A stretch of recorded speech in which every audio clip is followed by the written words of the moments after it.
निवडणूक आयोगानं अजित पवारांना राष्ट्रवादी आणि पक्षाचं चिन्ह दिल्यामुळं कुठेतरी शरद पवार गटाला मोठा धक्का बसला आहे। कोल्हापुरातील नागरिकांना काय वाटतंय, शरद पवार की अजित पवार, हे जाणून घेऊया आपण। कोल्हापुरातील नागरिक आहेत आपल्यासोबत, काय सांगाल? खरं तर पक्ष आणि चिन्ह हे अजित पवार गटाकडे गेलेलं आहे, तुम्हाला काय वाटतंय सामान्य नागरिक म्हणून? राष्ट्रवादी हे शरद पवारांचं असल्यासारखं वाटते, कारण त्यांनी तिची स्थापना केली आणि तेच त्याचे खरे हे शिलेदार आहेत। खरं तर शरद पवारांनी स्थापना केली असं म्हणतात, काय सांगाल? तुम्हाला काय वाटतंय, अजित पवार की शरद पवार? काय वाटतंय एकूणच ह्या कालच्या निकालावरती? आमचा अजित पवारांच्यावर पूर्ण विश्वास आहे। आता खऱ्या अर्थाने आमच्या अजित पवार गटावर जबाबदारी वाढलेली आहे। खऱ्या अर्थाने अजित पवार गेले 35 वर्ष मोठ्या प्रमाणात जास्त प्रमाणात राबत आहेत आणि इथनं पुढं लोकांच्या ज्या अडीअडचणी आहेत त्या सोडवण्यासाठी आता जास्त जबाबदारी आमच्यावर आलेली आहे। नक्कीच जसं शरद पवार जसं म्हणतायत तसं अजित पवारही काही जण म्हणतायत, काय सांगाल? शरद पवार की अजित पवार, तुम्हाला काय वाटतं एकूणच कालच्या निकालावरती? नाही, आम्हाला अजित पवार गटाचं म्हणजे अजित पवार साहेबांच्यावर पूर्णपणे विश्वास आहे आणि न्यायालयाने जो आपल्याला निकाल दिला आहे त्यांच्याशी आम्ही सहमत आहे।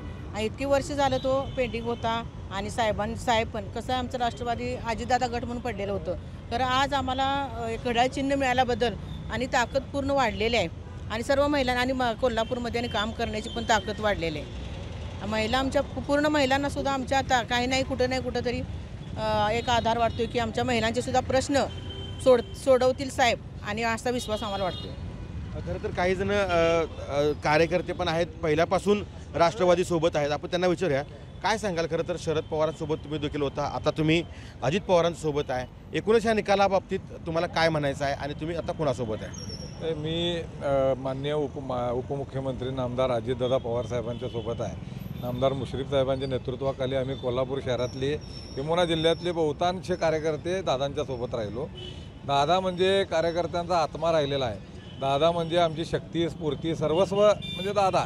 कारण दादांनी 1999 सालापासून कार्यकर्त्यांमध्ये एक वेगळं आकर्षण निर्माण केलेलं आहे, कारण खरं बोलणं, समोर बोलणं, स्पष्ट बोलणं आणि कामाचा म्हणजे निपटारा करणं, त्या ठिकाणी दादांचं वैशिष्ट्य राहिलेलं आहे। कधीही दिशाभूल करून दादांनी कुठलं राजकारण केलं नाही, हे आम्हाला कायम आवडतं आणि तरुणाईमध्ये तर दादांच्याबद्दल प्रचंड आकर्षण आहे आणि त्यामुळं आम्ही सर्वच जण निश्चितपणानं दादांसोबत आहे आणि कायम राहणार।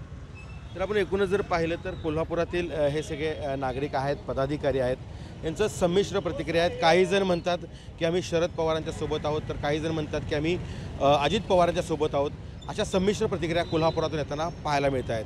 मात्र एकूणच जर या सगळ्या प्रतिक्रिया पाहिल्या तर सत्ताधारी गटाकडं कोल्हापूरकरांचा कल असल्याचं दिसून येतं आहे। सत्यगावकर, लोकशाही मराठी, कोल्हापूर। लोकशाही मराठी, ऐका, पहा, जागरूक रहा।